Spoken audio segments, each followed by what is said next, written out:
decision to make, but I commend them for that. You know, I would note that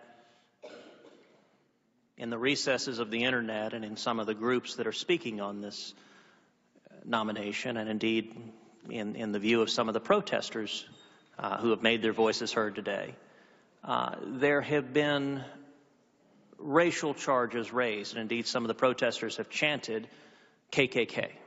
And you and I have both talked about this a number of times. That is one of the easiest charges for someone to make when they don't have an argument on the merits, when they don't have the facts behind them. And it is a particularly hurtful argument that can be directed at someone, particularly when it's countered by the facts. And what I want to focus on principally in this round is spending a little bit of time highlighting an aspect of your record, which is your involvement in the prosecution of Henry Hayes, a member of the Ku Klux Klan, because I suspect it is something that very few people watching this hearing have ever heard of.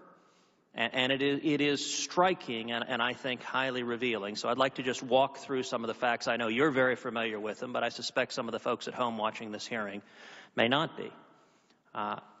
In 1981, in Mobile, Alabama, the Ku Klux Klan ordered the murder of a random African-American, Michael Duncan. KKK members Henry Hayes and James Tiger Knowles abducted 19-year-old African-American Michael Duncan. They beat him, they strangled him, they cut his throat, and they hung him from a tree. Absolutely shameful and disgraceful. You were U.S. Attorney at the time. Your office, along with the FBI, along with the local district attorney, investigated the murder. Department of Justice attorneys Barry Kowalski and Bert Glenn worked on the case.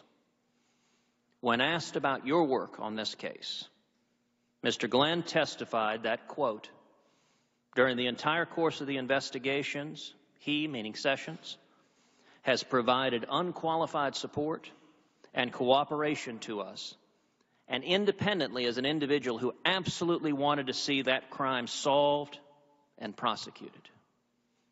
Is that accurate, Senator Sessions? I think it is, yes. That's exactly what I intended to do. It actually occurred before I became United States Attorney.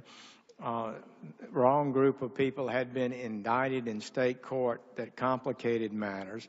Case was not making the kind of progress it needed to make, and so we had a discussion, and we invited the Civil Rights Division attorneys, Bert Glenn and Barry Kowalski, both of which were exceptionally fine, and along with Assistant Thomas Figures in my office, broke that case, and I thought they deserved a great deal of credit. But I was with them. I was in the grand jury with them. I called the grand jury at their convenience whenever they wanted to come to the state, actually used and impaneled a special grand jury so they could be called when they desired it. It had already been called for another special purpose, but we added that to their purpose, and so they had the flexibility, and it was I thought, a brilliantly conducted investigation.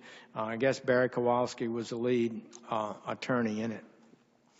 Now, Bobby Eddy, who's the chief investigator for the Mobile County District Attorney's Office, he testified, quote, without his, meaning Sessions' cooperation, the state could not have proceeded against Henry Hayes on the capital murder charge.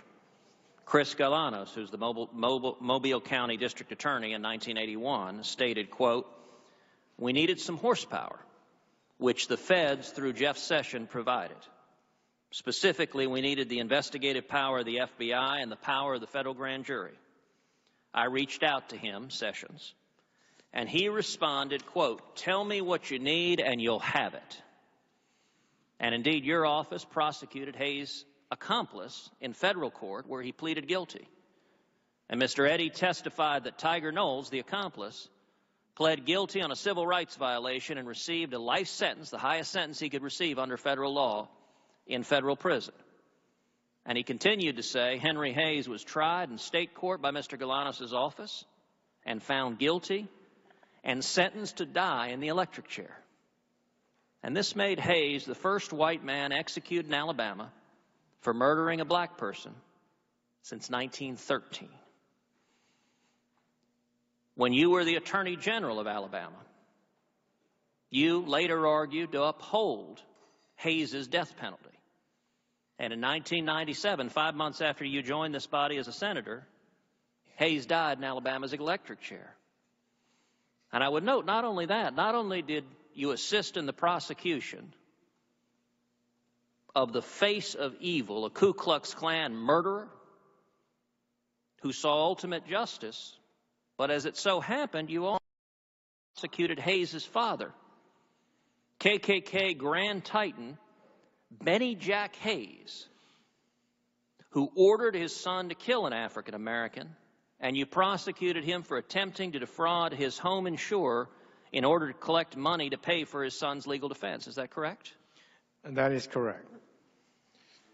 And beyond that, your office cooperated with Morris Dees and the Southern Poverty Law Center to bring a civil suit against the KKK. And Mr. Galanos explained, quote, after the criminal cases were over, the Southern Poverty Law Center took the evidence we had developed and gave to them, and they sued civilly and got a $7 million verdict on behalf of Ms. Donald. And the $7 million civil judgment against the KKK in Alabama bankrupted the Klan, leading to its demise in the state. Is that correct? That's essentially correct, yes. In fact, they sold the Klan headquarters to help satisfy the judgment. Well, I would say, Senator Sessions, it's easy for people reading things on the internet to believe whatever's raised, and passions get hot. And I know the protesters who stand up and chant KKK, they in all likelihood believe what they're saying because they're reading and being encouraged on the internet.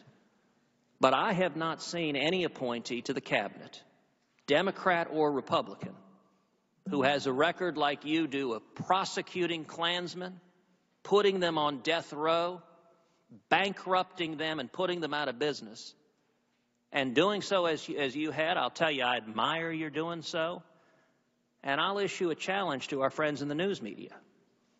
I noticed every time a protester jumped up, all the photographers took pictures of the protesters. I suspect we're going to see them in all the papers. I would encourage the news media, cover this story. The story on the 6 o'clock news about Jeff Sessions helping prosecute a Klansman who had murdered an innocent African-American man and putting him on death row and helping bankrupt the Klan in Alabama. That's a story that needs to be told. And Senator Sessions, I thank you for your record. I thank you for your service. Thank you, Senator Cruz. And I would say it has been very disappointing and painful to have it suggested I think the Klan was okay when we did everything possible to destroy and defeat and prosecute the Klan members who were involved in this crime. And it was a good joint effort. I was supportive of it every step of the way, and some great lawyers worked very hard on it. Thank you, sir. Thank you very much, Mr. Chairman.